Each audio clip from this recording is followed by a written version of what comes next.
nichukue muda wenu mfupi kuwakumbusha hazina katika hazina kubwa sana tulizoachiwa na Allah na Mtume Muhammad sallallahu alaihi wasallam, lakini dunia inatushika mpaka tunasahau hazina hii. Kwa hiyo tukipata fursa kama hivi tukumbushane. Hivi ni nani ambaye hapendi kuishi maisha mazuri? Nani kati yetu? Hakuna. Nani anayependa iwe mambo yake ovyo ovyo tu? Hakuna. Nani asiyependa kuwa pamoja na Allah? Allah anatangaza hivyo kuwa akiwa na sifa hizi mimi niko pamoja naye. Nani hapendi kuwa pamoja na Allah? Hakuna. Wote, kila mmoja wetu anapenda furaha, maisha mazuri, Allah muelekee, ndivyo sivyo?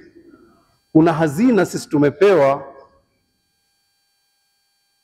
Hebu naomba mniazime akili kwa muda mfupi tu, alafu uone kama hazina hizi hazipo.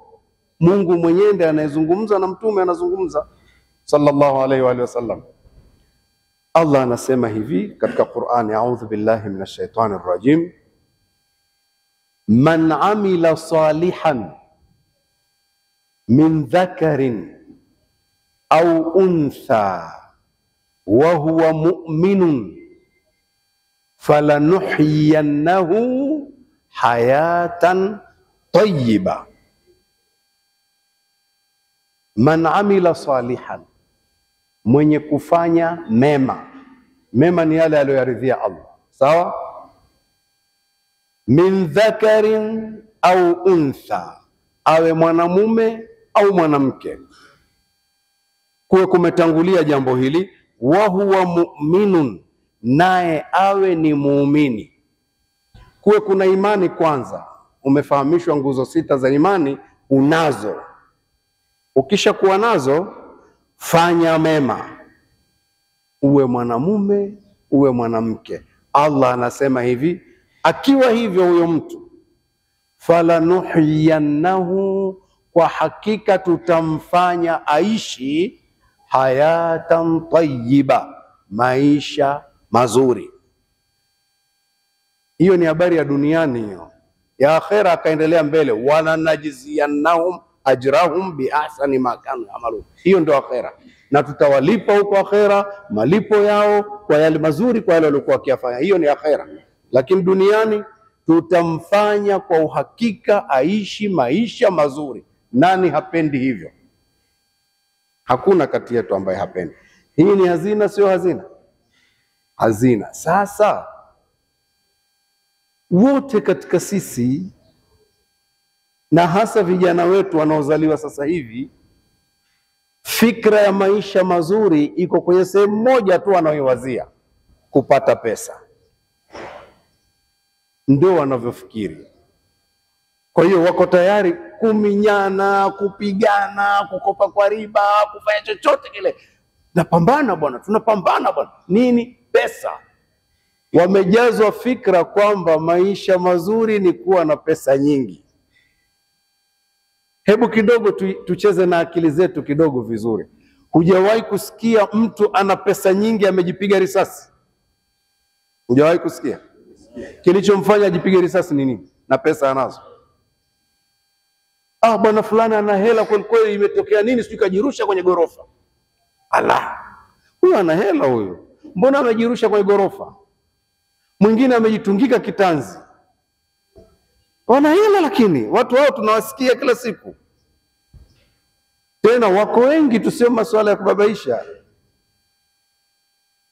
Sijui amefanya nini mpaka yuko jela.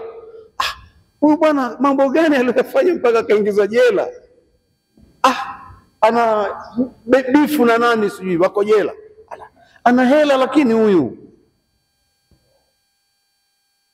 Maisha mazuri tumepoteza mwelekeo kwa sababu ya kukosa kufanya wema na kuwa waumini. Wala maisha mazuri sio pesa nyingi. Maisha mazuri ni kutulizwa moyo na yule aliyekuumba, akautuliza moyo wako katika hali zote.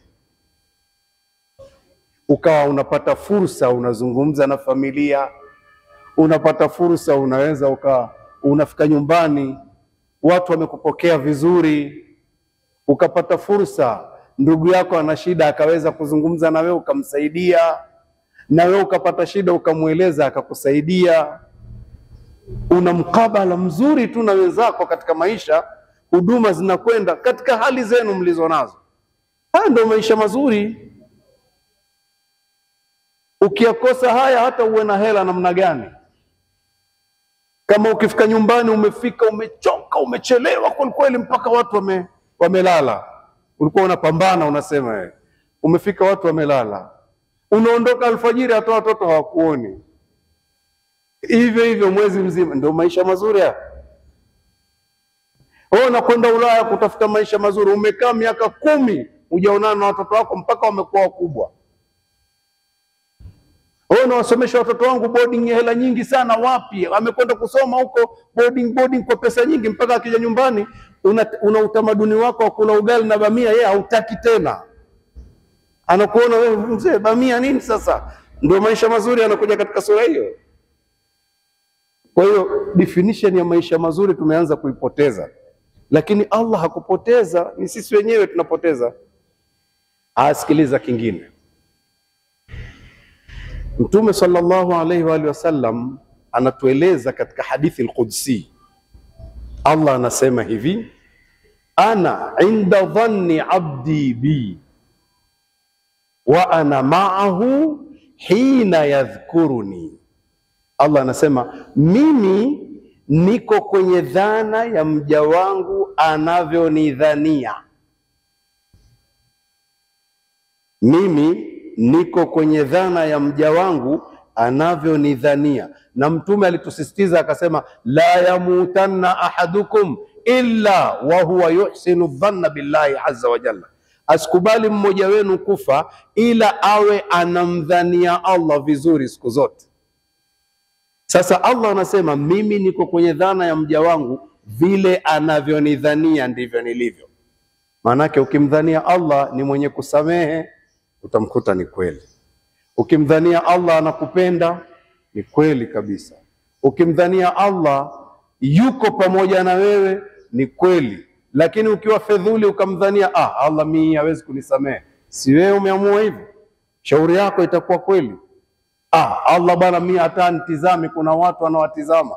Hayo ndio unayofikiri wewe, atakwambia ni kweli, sikutizame kweli. Si hutaki kutizama, basi sikutizame. Lakini Allah alikuwa anakutizama.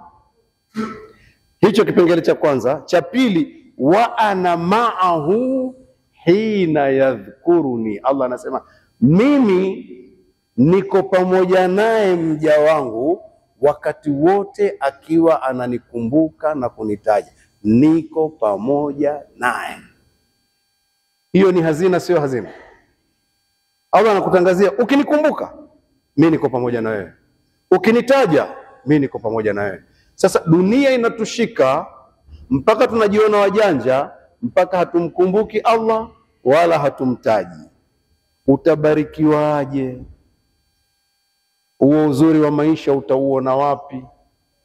Na anayetaka kuwa na wewe ni Allah mwenye ufalme wote, mamlaka yote ni yake. Idha arada shay'an an yaqula lahu kun fayakun, akitaka jambo usema kuwa, linakuwa. Wewe hata humkumbuki, akwambia basi mimi siko na wewe, nenda kapambane. Hiyo ni hazina, sio hazina? Mimi niko pamoja na mja wangu wakati wote anaponikumbuka na kunitaja. Sasa sikiliza tatizo tulilonalo. Tatizo sasa, ili tulitibu tatizo. Mtume anasema hivi, mathalu alladhi yadhkur rabbahu, mfano wa mtu anayemkumbuka Bwana wake Allah na kumtaja imma kwa kumsifu tu au kwa kumuomba shida zake. Mfano wa mtu anayemkumbuka Bwana wake na kwa anamtaja kwa kumsifu na kumuomba. Mfano wa mtu wa kwanza huu. Walladhi la yadhkur rabbahu, na mfano wa pili wa yule ambaye hamkumbuki Bwana wake na kumtaja, kumsifu wala kumuomba. Akasema mathalul hayy wal mayyit, ni mfano wa mtu mmoja yuko hai na wa pili amekufa. Hilo ndio tatizo ambalo mara nyingi tunalo. Kumbe mtu unaweza ukawa umekufa huku unatembea. Hapa na uzuri gani baada ya kufa tena? Ukishakuwa umekufa huko uko barabarani, kumbe mayit. Humkumbuki Mungu, hayuko na wewe, anasema amekufa huyu. Jamani, anaeleweka haeleweki? Tuko pamoja? Tuende kwenye kipengele kingine jamani. Kipengele kingine, Mungu anataka mambo yetu yawe yanakwenda vizuri katika hii dunia, tuwe tunapendana ili ule uzuri wa maisha uwepo. Tunakosa uzuri wa maisha kukosa hivi vigezo tulivyovitoa. Sasa sikiliza na hiki kigezo hiki hapa. Allah anasema wala tastawi alhasanatu wala sayyi'a. Haviwezi kuwa sawa vitu viwili hivi. Alhasanatu wasayyi'a la tastawiyan. Hauwezi kuwa sawa wema na ubaya, vikiwekwa pamoja haviwezi kuwa sawa. Allah akatoa maagizo, idfa billati hiya ahsan. Siku zote wewe ondoa ubaya kwa wema. Anayeagiza hivyo ni nani? Allah. Ukitaka kuondoa ubaya uondoe kwa namna ambayo ni nzuri. Allah anaagiza ili tuishi maisha mazuri. Ondoa ubaya kwa wema. Ukifanikiwa hilo, fa idha alladhi bainaka wa bainahu adawa. Allah anasema ukifanikiwa hilo, basi mara tu utamuona yule ambaye kati yako wewe na yeye kulikuwa kuna uadui, kaannahu waliyun hamim. Anayefanya kazi hiyo ni Allah, kaannahu waliyun hamim. Utamkuta kama rafiki yako mpenzi wa kukuonea huruma kabisa. Mungu ndiye anemgeuza kwa sababu wewe umetii, umefanya wema. Fanya wema baada ya kuwa ni muumini, Mungu atakufanya uishi maisha mazuri. Atamgeuza yule aliyekuwa kama ni adui yako, yule adui yako amegeuka na kuwa mpenzi tena wa kukuonea huruma na kukujali. Allah akatoa tanbihi hapa akasema hivi,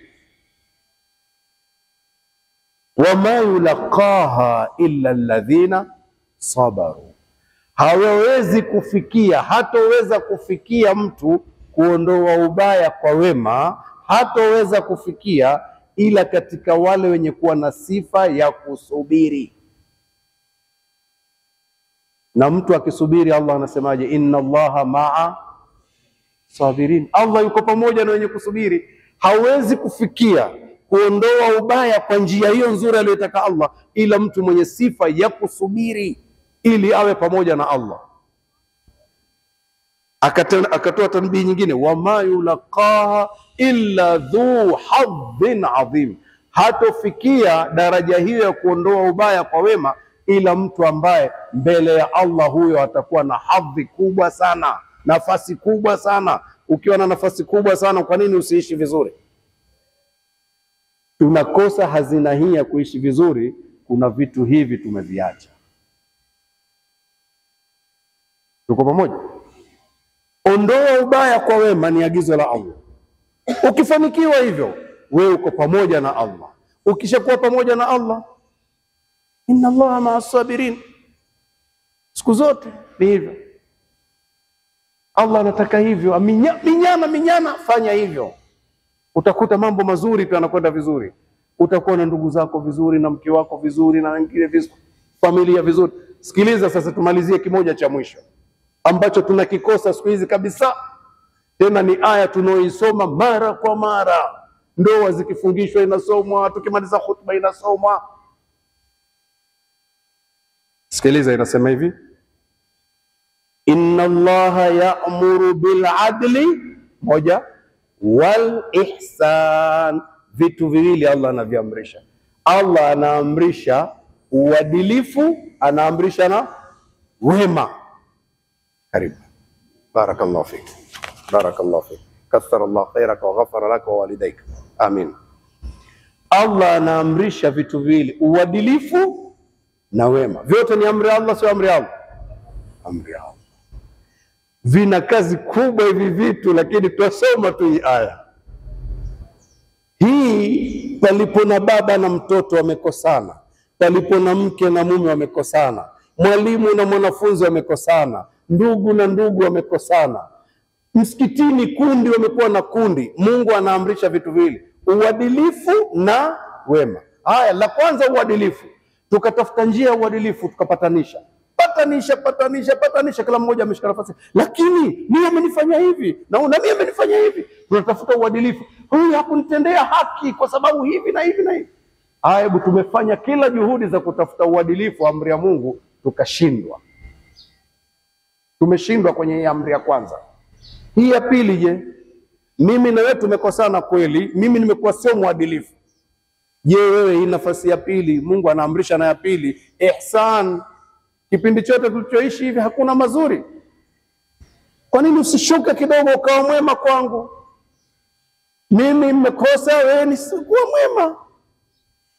Wewe umekosa, mimi nishuke niwe mwema. Ni zote si amri? Mbona sasa tukose zote? Baba na mtoto, ni mtoto wangu huyu, mimi hawezi kunifanya hivi tena, nitamwombea mambo mabaya. Unaambiwa baba, ukimwombea mambo mabaya atampata, usifanye hivyo. Ni mwanangu, umeng'ang'ania ni mwanangu. Watu wanatafuta uadilifu kweli, ni mwanao. Chukua kwenye amri ya pili baba, ihsan. Basi rudi kwenye ihsani, umsamehe aishe. Panarudi watu wanakaa sawa, imetekelezwa amri ya pili. Wewe mtoto, lakini ni baba yako huyu. Ndiye babangu, lakini hapa kwa kweli hakutendea haki. Sawa, hakutendea haki, lakini amekulea tangu mdogo mpaka umefika hapa. Barakallahu fikum, kafarallahu khairakum wa ghafara lakum wa walidikum. Umefika hapa kwa wema wake. Sasa amri ya kwanza imeshindikana kutekelezeka ya uadilifu. Hii ya pili, je, kuwa mwema kwake. Hiyo nayo watu wamepoteza sasa hivi. Kila mtu anadai haki yangu ilikuwa ni hivi. Mke na mume, kila mmoja haki ilikuwa hivi, uadilifu hivi. Lakini kuna na ya pili jamani. Kwa hiyo tunapoteza njia za kupata furaha kwa kuwa tu hatumtii Allah. Tukimtii Allah, yani furaha hii hapa kama alivyotangaza, anasema hivi, yule atakayefanya mema awe ni muumini, tutamfanya aishi vizuri moja kwa moja. Ni Mungu amesema hivi. Kuwa muumini, tekeleza amri za Mungu vizuri, kuwa mwema, utaona utakavyoishi vizuri. Stress zote zinaondoka. Na ndicho kinachoua watu hicho. Ndugu zangu, vijana wanasema pesa ni sabuni ya roho bwana, wanahangaika kweli kweli. Sabuni ya roho bwana. Mpaka wakasema pesa ni sabuni ya roho. Ndio kweli pesa ni sabuni ya roho. Mungu akatoa mwongozo, wala sabuni ya roho sio pesa kama. Ala bidhikrillahi tatma'innul qulub. Mungu muumba mbingu na ardhi anakuambia sabuni ya roho ni wewe kumkumbuka Allah aliyekuumba kwa majina yake, ukakumbuka sifa zake, ukakumbuka ndiye anayetoa riziki, ndiye anayetia uhai, ndiye anayefisha, mamlaka yote ni yake, amekupa neema huzilipii, macho yanapepesa yenyewe, mikono inainuka, huna betri, miguu inatembea, nguvu unazo, sauti inatoka. Vyote hivi sio neema hizi? Mkumbuke huyu, uone moyo wako utakavyotulia.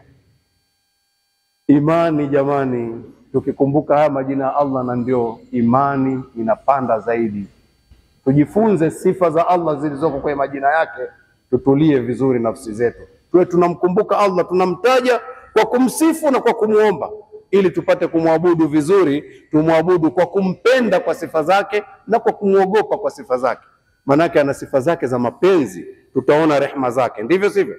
Na ana sifa zake za ukali pia. Tusipotii tunajua ni mkali, tutamuogopa. Ala bidhikrillahi tatma'innul qulub. Ala, zinduka kwa kumkumbuka Allah na kumtaja Allah, mioyo inapata utulivu. Hiyo ndio sabuni ya roho hiyo. Tumkumbuke Allah. Turudi kwenye aya yetu ya mwanzo, tunataka tuishi vizuri jamani. Man amila salihan min dhakarin au untha wa huwa mu'minun falanuhyiyannahu hayatan tayyiba. Yule mwenye kufanya mema naye ni muumini, basi Allah amekwisha weka garantia, anamwambia ataishi, tutamfanya aishi maisha mazuri. Ndugu zangu, tukitaka utulivu wa moyo, tukitaka familia zetu tupatane, tukitaka tuwe tunafika nyumbani kumekuwa ni bardan wa salama, tushike hii, tushike hivi, tuwe wema. Baada ya imani zetu tuwe wema, kila mmoja ajitahidi kuondoa ubaya kwa wema. Kuna uadilifu, kuna na nini? Wema. Unapokosa kuhukumiwa kwa uadilifu, kumbuka wema. Allah tujalie kwa wenye kusikia na kufuata yale mazuri. Wa sallallahu ala nabiyyina Muhammadin wa ala alihi wa sahbihi wa sallam, walhamdulillahi rabbil alamin.